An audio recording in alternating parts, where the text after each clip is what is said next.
Tafoya. I am Santa Clara Pueblo and Eastern Band Cherokee. Eastern Band is from my mother's side, and Santa Clara is from my dad's side. My parents met at Fort Sill Indian Boarding School in the 1970s.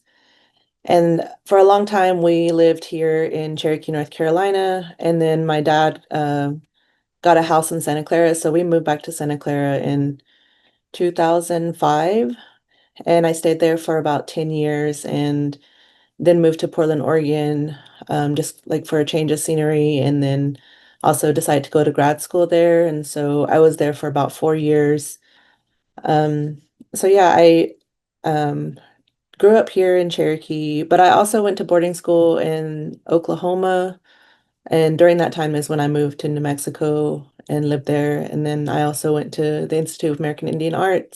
That's kind of where I fell into printmaking and started learning screen printing and some dry point type etching. At that time, I was had just turned green, and so they were using a lot of non-oil based inks and water soluble inks. And so they shifted over that and got rid of all the lithostones and etching stuff, unfortunately.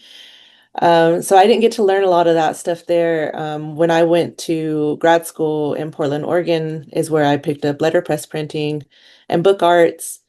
And I also learned some etching there, but was just not a fan of it, and just kind of picked up more of screen printing practices. And letterpress became one of the biggest joyful parts of printmaking for me. It's really interesting though, like a lot of my work with letterpress printing isn't letters. Uh, they're a lot of times based in shapes and ornaments and creating big sheets of patterns and designs or line work or just different types of colors. So I'll set the metal type up and print and reprint and print and reprint for like a page that ends up being probably like I'd say maybe like an 18-inch by 20-inch paper up to 24 inches. And I just reprint over and over on the pages, and that's what I use to do all of my weavings with. Similarly, I work in that way with screen printing, but mostly with color. It's usually a lot of color gradients. So a lot of color gradients come into play through the screen printing process. And then I structure all of the works that I make, say like the all of the prints. I structure them in a way that I think of like with basket making is like everything that's important in basket making pertains to the landscape that you're making baskets in. And so when I think about basket making here in Cherokee, we're using the white oak tree, we're using honeysuckle vine, and then we're also using the river cane, and then we're using specific dyes that are that grow in this area, like natural plant dyes. However, when I'm in New Mexico and if I'm weaving baskets with my dad, then I'm picking specific colors of the red willow and specific sizes, and then that's what kind of creates the basket. Whereas here, it's a lot of it's a different process, but I think the landscape, since it does inform a lot of the making of everything, that's how I intend my prints to be within making weaving. I do most of the processing, much like basket making. I'd go gather all the materials from the environment and then bring them home, process them, and then start creating the whole basket. And so that's kind of how um, an analogy of basket making fits into the paper weaving in my practice. Weaving in general is storytelling of lineages and storytelling of families, of designs, of things that are important to people in a specific time period of a culture. The community factor is extremely important, and I learn a lot, because it took a lot for these women and their husbands to trust me. It wasn't just like I could walk in their house and they're very giving of all the information. They have to know that I'm committed.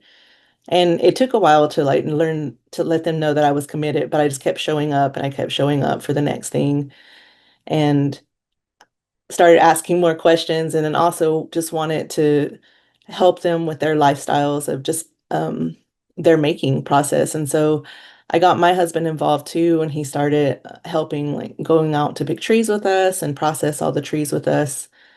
And that's really important. It's nice to have those connections and to have even just to have coffee with them and to share stories with them is super important to me. And again, it's not always very clear in my contemporary practice, but it's definitely the love of basketry is like what drives all of the work that's in my contemporary practice. That I like to talk about the process because printmaking is pretty magical, and I hope that eventually most people can be a part of printmaking because it's very powerful, it's magical, and there's so many different ways to use it. It's not just about fine art either, it's about resistance and putting words into the masses of people and messaging, So that's a lot of the things that I hope that people come and look and respond and think that the patterns are interesting, but also have the questions of like, why is the pattern so interesting?